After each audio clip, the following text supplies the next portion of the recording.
Hello friends, कैसे हो आप? I hope you are doing well. और ये तो आपको पता ही होगा, कल पता चल गया होगा आपको कि यूपी सब इंस्पेक्टर की वैकेंसी बढ़ा दी गई है, बिहार पुलिस की वैकेंसी भी बढ़ा दी गई है और दिल्ली पुलिस का एग्ज़ाम आपका राउंड द कॉर्नर है। अब आप इससे पहले हम अपना हिस्ट्री अपनी कंप्लीट कर चुके हैं, कई सारे टॉपिक्स हम कर चुके हैं एंसेंट और मिडाइवल हिस्ट्री के।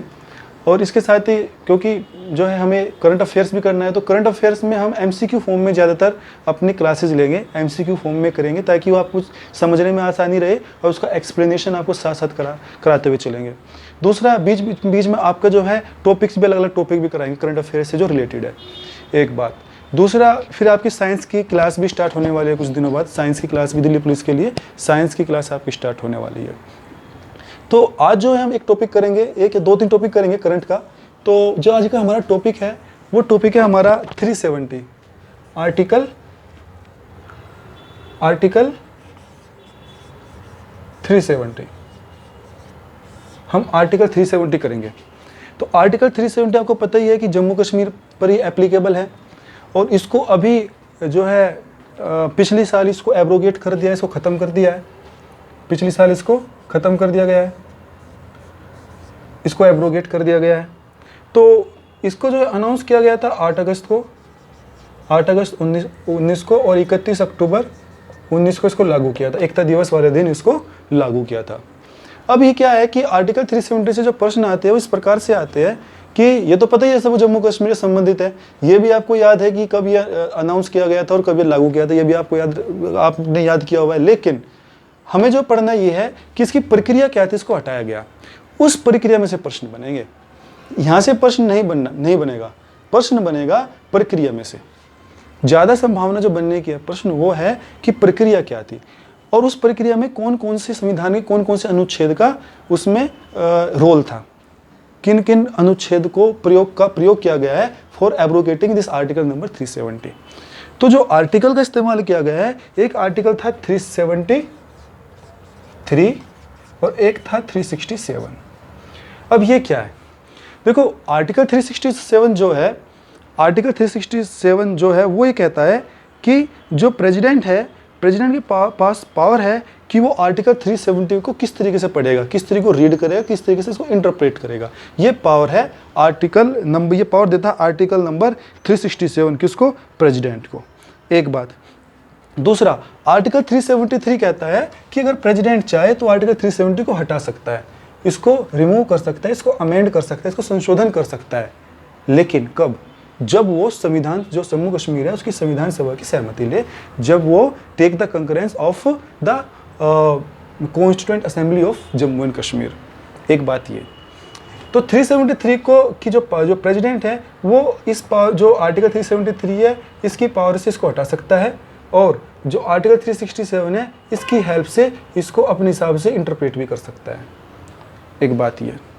अब क्या हुआ कि जब जम्मू कश्मीर के जो आर्टिकल 370 है, जब इसको रिमूव किया गया था तो हुआ क्या था कि संविधान सभा तो थी नहीं।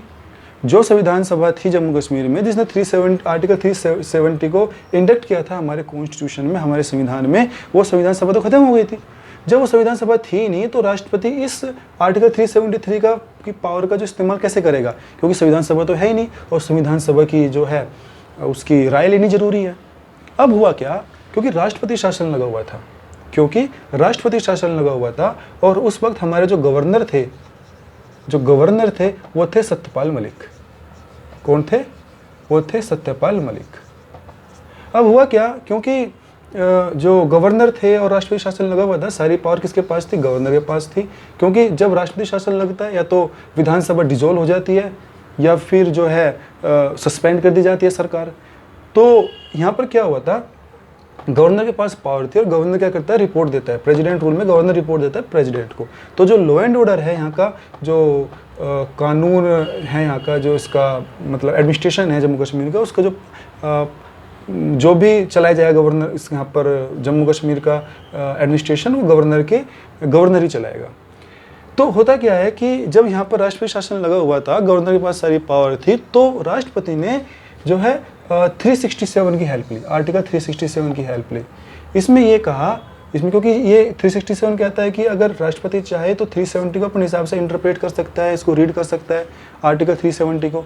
तो इसने इंटरप्रेट कर लिया कि जो गवर्नर है, पावर तो गवर्नर के पास ही है, तो गवर्नर ही अपने आप में क्या है, कॉन्स्टिट्यूएंट असेंबली है, मतलब कि संविधान सभा है। गवर्नर ही अपने आप में संविधान सभा है, क्योंकि 373 का इस्तेमाल करके इसको तभी हटाया जा सकता है 370 को जब संविधान सभा हो, क्योंकि 373 ऐसा बोलता है। तो जब 367 की हेल्प से संविधान सभा मिल गई तो 373 का इस्तेमाल करते हुए राष्ट्रपति ने आर्टिकल 370 को हटा दिया। ये पूरी कहानी थी। तो इसलिए 370 क्लोज 3 और 367 जो है वाइटल रोल है फॉर एब्रोगेटिंग द आर्टिकल नंबर 370। एक बात ये। दूसरा, इससे होता क्या है, इससे ये होता है कि जो चेंजेस आए हैं हमारे संविधान में, तो संविधान में चेंजेस ये आई है कि आर्टिकल 370 के हटने से एक तो जितने भी सेंट्रल कोटा था कॉलेज में और स्कूल में, जो सेंट्रल कोटा था जो पूरे इंडिया पे लागू था एक्सेप्ट जम्मू एंड कश्मीर, तो जो सेंट्रल कोटा था, central Kota of college and school now applicable in J&K also. एक बात तो ये, एक तो चेंज ही आया। दूसरा चेंज आया, पहले आरटीआई जो थी वो सिर्फ जो पूरे इंडिया में एप्लीकेबल थी एक्सेप्ट जम्मू एंड कश्मीर। अब क्या हुआ, article applicable in whole India. Whole India की मैं बात कर रहा हूँ, तो इससे क्या हुआ, इसमें जम्मू कश्मीर भी इंक्लूडेड है। तीसरी बात, इससे क्या हुआ, पहले क्या थी, जो महिला थी, अगर महिला बाहर शादी करती थी तो उसको प्रॉपर्टी से, उसकी जो प्रॉपर्टी है उसकी जो प्रॉपर्टी है वो उसको नहीं दी जाती थी। जो महिलाएं अगर जम्मू कश्मीर से बाहर अगर कोई लड़का रह रहा है उससे शादी करती थी तो महिलाओं को वो उसकी प्रॉपर्टी में हक नहीं दिया जाता था। तो वुमेन को अब क्या किया गया, women if marry outside the J&K, outside J&K, they would not be denied from their property। उनकी प्रॉपर्टी से जो उनका हक था वो अब डिनाई नहीं किया जाएगा। एक बात ये। अगला क्या था, देखो ऑल ओवर इंडिया में हमारा एक कानून जो है अपना कोड, पेनल कोड है, वो आईपीसी है जो कि लागू होता है all over India. IPC Indian penal code. लेकिन जो जम्मू कश्मीर था उसमें होता था आईपीसी की जगह रणबीर पिनल कोड। दोनों सेम ही थे, सेक्शंस वगैरह भी सेम थी, थोड़ा जो कुछ चेंजेस थे। लेकिन अब क्या हुआ, आरबी जो रणबीर पेनल कोड था, रणबीर पेनल कोड खत्म कर दिया गया और आईपीसी जो था वो लागू हो गया ऑल ओवर इंडिया। कहने का मतलब ये है कि जम्मू कश्मीर को जो पहले, अगर आपने जो बुक्स में पढ़ते हो कि जो भी कानून है उसमें लिखा होता था कि एक्सेप्ट जम्मू कश्मीर को छोड़कर, तो अब क्या हुआ कि जो भी कानून है अब जम्मू कश्मीर पर भी लागू होंगे, जैसे कि हमारे रेस्ट ऑफ इंडिया में लागू होता है। एक बात ये। तो ये था हमारा जो है एब्रोकेशन ऑफ आर्टिकल 370। इसमें क्या हुआ, जब आर्टिकल 370 हट गया तो आर्टिकल 35A जो है वो भी अपने आप कैंसिल हो गया, क्योंकि नागरिकता का अधिकार देता है। जो जम्मू कश्मीर में जो नागरिकता है उसका अधिकार आर्टिकल 35A देता है। तो जब आर्टिकल 370 नहीं रहा तो 35A कैसे रह जाएगा, ये भी ऑटोमेटिकली क्या हो गया, नल एंड वॉइड हो गया, ये खत्म हो गया।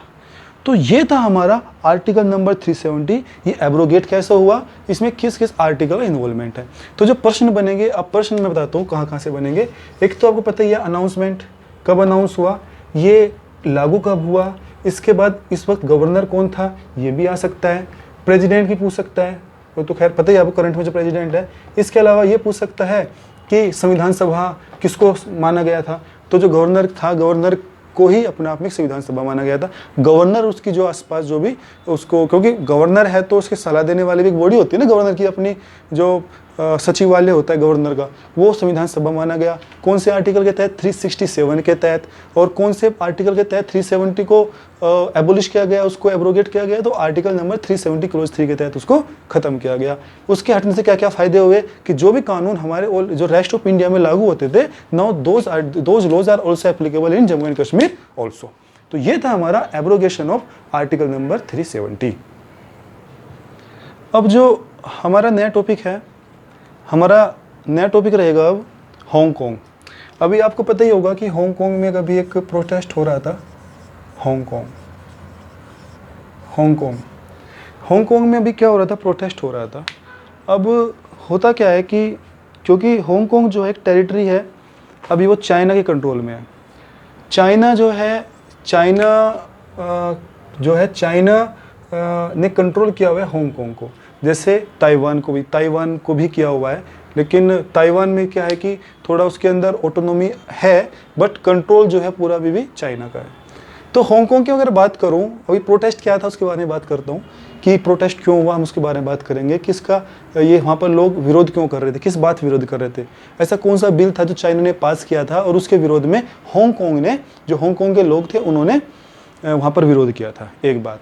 दूसरी बात, हांगकांग का जो एडमिनिस्ट्रेशन है, जो वहाँ का पॉलिटी है, वो किस प्रकार की है, एक बात हम ये करेंगे। तीसरा, जो इकोनॉमी है हांगकांग की, वो चाइना से किस प्रकार से अलग है। चौथा, हांगकांग का इतिहास क्या रहा है। तो जो हांगकांग है, अगर हम बात करें तो 1997 तक हांगकांग था यूनाइटेड किंगडम के कंट्रोल में। इंग्लैंड के कंट्रोल में था, क्योंकि काफ़ी जो कॉलोनी थी पहले इंग्लैंड के ही अंडर में थी। तो हांगकांग पर 1997 तक नियंत्रण रहा है यूनाइटेड किंगडम का, इंग्लैंड का। अब हुआ क्या, तो जो 1997 के बाद जब क्या किया यूके ने इसको जो है जो हांगकांग है, ये चाइना को सौंप दिया। चाइना को सौंप तो दिया, इन कुछ कंडीशंस के साथ सौंपा। कंडीशंस क्या थी?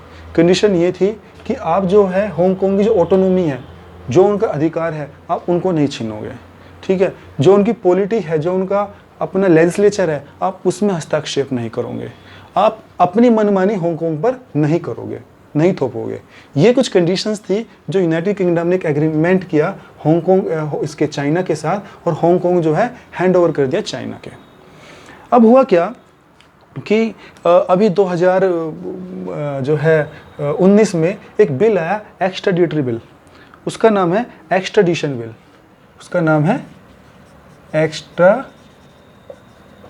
बिल। एक्स्ट्राडिशन बिल जो है चाइना ने पास किया अपने पार्लियामेंट से। एक्स्ट्राडिशन बिल को पास किया चाइना ने। अब ये एक्स्ट्राडिशन बिल क्या था? इस बिल का मतलब ये था कि जो भी हांगकांग का क्रिमिनल होगा, अभी तक क्या हो रहा था कि हांगकांग का जो क्रिमिनल था, वो क्रिमिनल जो था, वहाँ की जो जुडिशरी है, न्यायपालिका है हांगकांग की, वही उसको जो है पनिशमेंट जो भी देती थी वही देती थी। ट्रायल जो होता था उसी की कोर्ट में होता था, हांगकांग का अगर नागरिक है। लेकिन हुआ क्या कि जो चाइना है, चाइना ने इस बिल को पास किया। वो पास इसलिए किया कि जो हांगकांग का क्रिमिनल है या कोई उसका अपराधी है, अगर ट्रायल करना है तो वो चाइना की जो जुरिडिक्शन है, चाइना की न्यायपालिका है, अब वो उसमें भी हो सकता है। उसके जो जुरिडिक्शन है इसकी चाइना की न्यायपालिका है, और वो भी ट्रायल चला सकती है उस क्रिमिनल पे, जो क्रिमिनल हांगकांग का है। ये बात समझ में आई? जो हांगकांग का नागरिक है, हांगकांग का नागरिक पे जो मुकदमा चलता था, वो हांगकांग की कोर्ट ही चलाती थी। आप ये समझ लीजिए। और अब क्या हुआ कि ये इस बिल के तहत क्या हो जाएगा कि हांगकांग का क्रिमिनल जो है, उसका मुकदमा चाइना के अंदर जो चाइना की न्यायपालिका है, वो भी जो है वो मुकदमा लड़ सकती है, यानी कि उसको पनिशमेंट दे सकती है। अब हुआ क्या, 1997 में एग्रीमेंट किया गया था कि यू विल नॉट, मतलब China will not interfere in the autonomy of Hong Kong. जो इनकी ऑटोनॉमी है, आप उस पे जो है हस्तक्षेप नहीं करोगे, ठीक है। लेकिन एक्स्ट्राडिशन बिल तो जो है वायलेट कर रहा है, हस्तक्षेप कर रहा है। इसी का जो नागरिक है, जब इसके नागरिक को मुकदमा जो है इनकी कोर्ट चला सकती है, तो चाइना को क्या अधिकार है? तो एक तो बात ये कि लोगों ने वहाँ प्रोटेस्ट करना शुरू कर दिया। वे बोले कि नहीं, आप जो है हमारे ऊपर अपनी मनमानी थोपोगे, क्योंकि हांगकांग जो है चाइना अपना पार्ट समझता है, और अभी पार्ट है भी। लेकिन यहाँ के लोग विरोध करते हैं। क्यों करते हैं? क्योंकि चाइना की जो पॉलिसीज है, चाइना की जो इकोनॉमी है, वो हांगकांग से तो बिल्कुल अलग है। चाइना जो है कम्युनिस्ट कंट्री है। क्या है? वो कम्युनिस्ट कंट्री है। लेकिन जो हांगकांग है, ये कैपिटलिस्ट है, पूंजीवादी है। मतलब इसकी जो इकोनॉमी है, वो कैसी है? पूंजीवाद से प्रभावित है। एक बात तो ये। दूसरा, हांगकांग की जो अपनी विधायिका है, अपनी न्यायपालिका है, चाइना की अपनी है विधायिका है, अपनी न्यायपालिका है, इसी प्रकार से इनकी हांगकांग की अपनी न्यायपालिका है, अपनी ही इनकी विधायिका है और अपनी इनकी करेंसी है, इनकी अपनी करेंसी है। तो ये क्या हुआ, ये जो है एक कंट्री जो है अपने आप में कंट्री के तरीके से काम कर रहा था। पार्ट चाइना का ही है, इसको ये पार्ट चाइना, यूएनओ ने इसको भी रिकॉग्नाइज नहीं किया है अलग से कंट्री, पार्ट चाइना का है, लेकिन इसका जो सिस्टम है पूरा वो अपना अलग है। तभी तो ये ऑटोनोमस था, तभी तो ये ऑटोनोमस कंट्री था। लेकिन इसके ऑटोनोमी में इंटरफेयर करने के लिए एक्स्ट्राडिशन बिल जो है चाइना लेकर आया, ताकि इसके नागरिकों को अपराध जो है, जो अपराधी है उनके, उनको सजा दे सके। तो एक तो बात ये हुई। तो इसमें क्या हुआ कि अब इसमें प्रश्न यही आएगा कि हांगकांग और चाइना में क्या क्या डिफरेंसेस है, ये एग्रीमेंट कब हुआ, किसकी ये टेरिटरी थी, और जो बिल था एक्स्ट्राडिशन बिल ये क्या था। तो ऐसा प्रश्न जो है आने की संभावना है, क्योंकि करंट इशू है, ठीक है। तो और एक चीज़ और है, जो ये है क्या बोलते हैं इसको, जो चाइना है, चाइना के साथ जो इशू है वो ताइवान का भी सेम ऐसे ही इशू है। ताइवान अपने आप में सारा काम एक अलग कंट्री की तरह करता है, बट चाइना समझता है, चाइना कहता है कि मेरा ही पार्ट है, और अभी भी ताइवान को भी अभी रिकॉग्नाइज नहीं किया यूएनओ ने एक सेपरेट कंट्री। दूसरी बात, चाइना क्या करता है, चाइना इनको समझता है कि क्या है कि ये अब मतलब वन चाइना पॉलिसी, चाइना बोलते हैं one China policy, one China policy मतलब हांगकांग और ताइवान उसी के पार्ट है, इट इज़ मतलब ये इसी के पार्ट है, इसको अलग ना समझा जाए। अभी आपने देखा होगा कि ताइवान जो है, ताइवान ने यूएसए के साथ एक डील की थी, ताइवान ने यूएसए के साथ एक डील की थी अलग से, तो उससे चाइना बड़ा नाराज़ हुआ था, चाइना बड़ा नाराज़ हुआ था।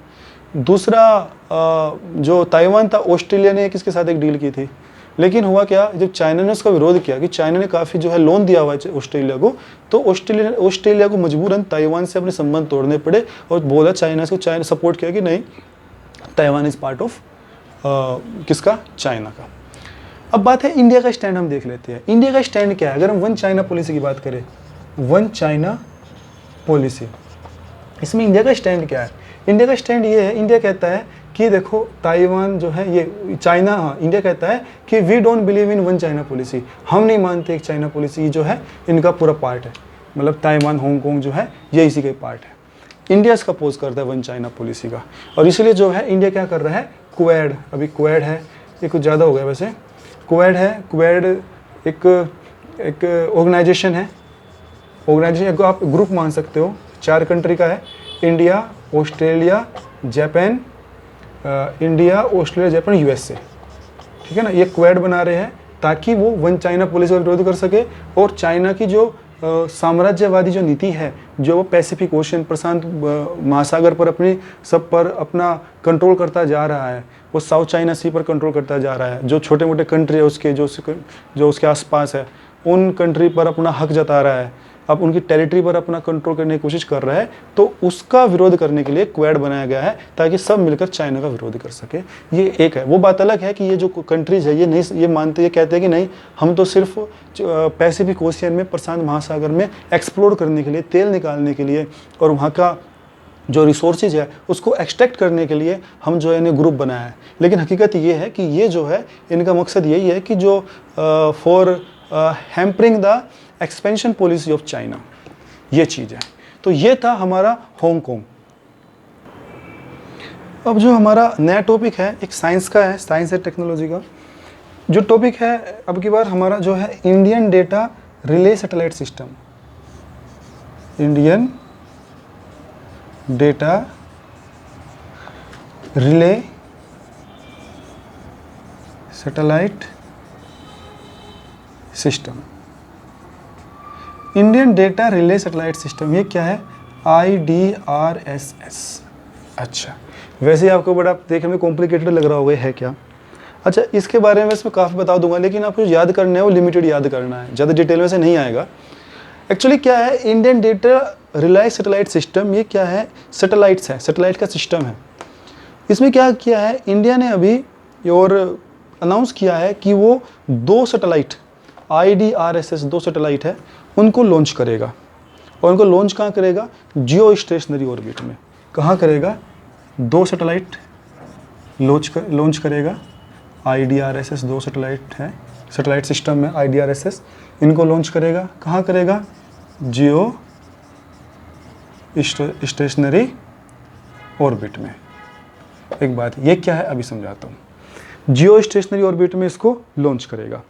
इसका काम क्या होगा? इसका ये होगा कि ये कम्युनिकेट करेगा और डेटा को ट्रांसफ़र करेगा। जब ये ऑर्बिट में जाएगा तो वहाँ पर जो भी डेटा होगा उस डेटा को जो है वो ट्रांसफ़र करेगा हमारे पास, ठीक है। वहाँ से जो कम्युनिकेट करेगा हमारे साथ और डेटा ट्रांसफ़र करेगा, उस समय पता चल जाएगा कि वहाँ पर स्थिति कैसी है, ठीक है। इसके अलावा उसके आसपास जो सैटेलाइट है, छोटी छोटी सैटेलाइट है, उनके साथ कम्युनिकेट करेगा और हमारे पास एक सर्टेन डेटा हमारे पास ये ट्रांसफ़र करेगा। एक बात तो ये।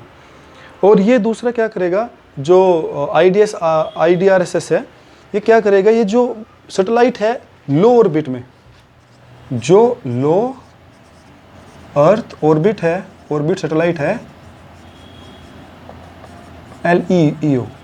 LEO, जो लो अर्थ ऑर्बिट सैटेलाइट है, उनका जो उन पर सर्विलेंस रखेगा, उन पर जो है एक निगाह रखेगा और उनसे संबंधित जो भी डेटा है वो हमारे पास सेंड करेगा, ट्रांसफ़र करेगा। इससे क्या होगा? IDRSS से क्या होगा? IDRSS क्या करेगा? आपको पता ही है, गगनयान अभी लॉन्च होने वाला है, 2022 की डेट दी है। 2022 में गगनयान हमारा लॉन्च होने वाला है। जो हमारा जो स्पेस क्राफ्ट बोलते हैं, जो हमारा स्पेस क्राफ्ट है गगनयान, वो लॉन्च होगा। और इसकी खास बात ये है कि ये जो है इसमें हमारे 3 क्रू जाएंगे, ठीक है ना। ये में 3 क्रू है हमारे, वे 3 आदमी इसके अंदर जाएंगे। फिलहाल वे ट्रेनिंग कहाँ कर रहे हैं? रशिया में ट्रेनिंग कर रहे हैं और फ्रांस में।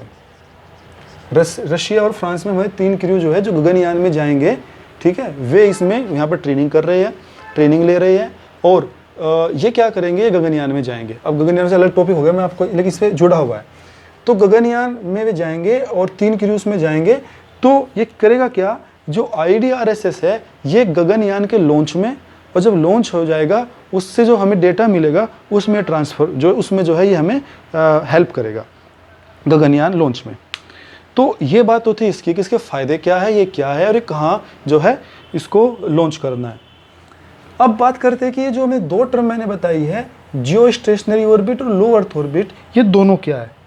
देखो, जो हमारी अर्थ है, ये हमारी अर्थ, ये हमारी अर्थ है। इस अर्थ के मैक्सिमम 2000 किलोमीटर तक, मैक्सिमम 2000 किलोमीटर तक जो भी सैटेलाइट लॉन्च की जाती है अर्थ से, 2000 किलोमीटर, 2000 किलोमीटर तक का मैक्सिमम है ये। जो 2000 किलोमीटर से कम डिस्टेंस में जो भी सैटेलाइट लॉन्च की जाती है उसको बोलते हैं लो अर्थ ऑर्बिट सैटेलाइट, उसको बोलते हैं लो अर्थ ऑर्बिट सैटेलाइट। ये बात तो ये क्या है? लो अर्थ ऑर्बिट सैटेलाइट है। जो सैटेलाइट इससे अर्थ से मैक्सिमम मिनिमम 36,000 किलोमीटर ये सैटेलाइट है। ये क्या है? 36,000 किलोमीटर में लॉन्च की जाती है, उसको बोलते हैं जियो स्टेशनरी सैटेलाइट, जियो स्टेशनरी सैटेलाइट, जियो स्टेशनरी सैटेलाइट जो 36,000 किलोमीटर पे है। जियो स्टेशनरी सैटेलाइट जो है उसका मतलब क्या होता है उसमें कि जो हमारी अर्थ है ये अर्थ के साथ साथ घूमता है, ये अर्थ के साथ साथ घूमता है। जो टाइम, क्योंकि लो अर्थ ऑर्बिट है और जो अर्थ का मूवमेंट है वो दोनों का सेम नहीं होता। हमारी जो जियो स्टेशनरी ऑर्बिट जो सैटेलाइट है और अर्थ की स्पीड है दोनों की सेम होती है, इसलिए दोनों का टाइमिंग मैच करता है, अर्थ के रोटेशन का भी और जो है इसके जियो स्टेशनरी सैटेलाइट की स्पीड का भी, दोनों जो है मैच करती है। इसलिए होता क्या है कि जब ये जो अब ये क्या है, मैंने क्या बताया ना, IDRSS, ये है IDRSS जो कि जियो स्टेशनरी सैटेलाइट होगी और वो किस पे ध्यान रखेगी? जो लो अर्थ ऑर्बिट है इस पे ध्यान रखेगी, यहाँ से अपने पास डेटा लेगी, हमारे पास फिर यहाँ भेज देगी। हमारे पास जो है हम डायरेक्ट जो है यहाँ से कम्युनिकेट करते हैं, लेकिन हमें सर्टेन डेटा नहीं मिल पाता। लेकिन जो जियो स्टेशनरी सैटेलाइट्स है वे क्या करेगी? वो हेल्प करेगी, जो लो अर्थ ऑर्बिट सैटेलाइट है उन पे सर्विलेंस रखेगी, ध्यान रखेगी, और जो भी डेटा यहाँ से वो रिसीव करेगी वो that will be transferred on earth. तो ये थी जियो स्टेशनरी सैटेलाइट। अब जब मंगलयान है, हम सॉरी गगनयान है, हमारा गगनयान जब जाएगा ये उस पर भी ध्यान रखेगा, ठीक है ना। जब स्पेस में जाएगा तो स्पेस में जाने के बाद क्या होगा कि ये जो भी डेटा ट्रांसफ़र करेगा वो इसको कर देगा और ये हमें करेगा। तो इसलिए बताना जरूरी था क्योंकि इससे आपके 3-4 कॉन्सेप्ट क्लियर हो गए कि एक तो IDRSS क्या है, 2 सैटेलाइट है जो इंडिया छोड़ने वाला है। इसके साथ लो अर्थ ऑर्बिट क्या है, वे सैटेलाइट लो अर्थ ऑर्बिट सैटेलाइट बोलेंगे, लो अर्थ ऑर्बिट सैटेलाइट। वे क्या है जो मैक्सिमम 2000 किलोमीटर तक छोड़ी जाती है। इसके अलावा जियो स्टेशनरी सैटेलाइट क्या है, जो कि 36,000 कम से कम 36,000 किलोमीटर की डिस्टेंस पे जाती है। और यहाँ पे क्या होता है, ये जियो स्टेशनरी सैटेलाइट है, ये अर्थ के साथ साथ घूमती है, जिससे कि हमारा टाइमिंग भी अर्थ का टाइमिंग और जो सैटेलाइट है दोनों का टाइमिंग मैच करता है। और इससे क्या होता है, ये लो जो GSS है, जियो स्टेशनरी सैटेलाइट, ये ध्यान रखती है, सर्विलेंस रखती है कि किस पे, लो अर्थ ऑर्बिट पे, उससे जो डेटा ट्रांसफ़र करती है हमारे पास। और जो हमारा गगनयान है, गगनयान जो है हमारा लॉन्च होने वाला है, उससे भी जो डेटा हमें मिलेगा वो ट्रांसफ़र हमें कौन करेगी, IDRSS करेगी, वो हमें हेल्प करेगी, ठीक है। और साथ में जो क्रू है, हमारे क्रू स्टाफ है इस गगनयान में जो जाएंगे, तो उन पे भी जो है हमारी नज़र रखेगी, मतलब नज़र रखेगी कि वहाँ पे की कंडीशंस कैसी है, यहाँ का टेम्परेचर कैसा है, प्रेशर कैसा है, उन सब में भी ये हेल्प करेगा, ठीक है ना। गगनयान को लॉन्च करने से पहले ये लॉन्च हो जाएगी और ये यहाँ का जो भी एम्बियंट कंडीशंस होगी, एम्बियंट कंडीशंस मतलब वहाँ का जो प्रेशर, टेम्परेचर, क्लाइमेट जो भी होगा, क्लाइमेट तो नहीं बोलते, क्लाइमेट तो एटमॉस्फेयर में होता है। तो यहाँ पर क्या होगा, ये जो है उस जो पूरी कंडीशंस है, एम्बियंट कंडीशंस, उसको ट्रांसफ़र करेगी अर्थ पे। तो ये था हमारा IDRSS। थोड़ा सा कॉम्प्लिकेटेड लगा होगा, लेकिन आप रिवाइज करोगे तो समझ में आ जाएगा।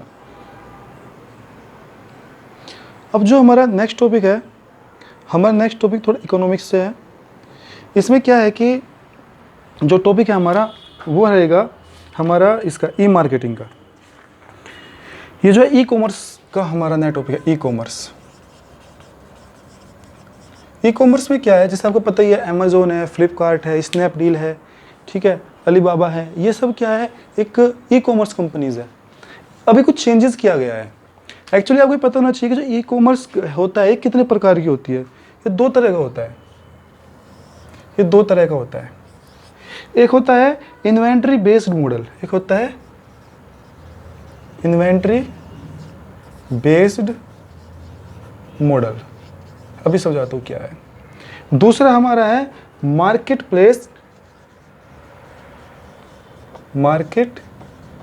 Place based model.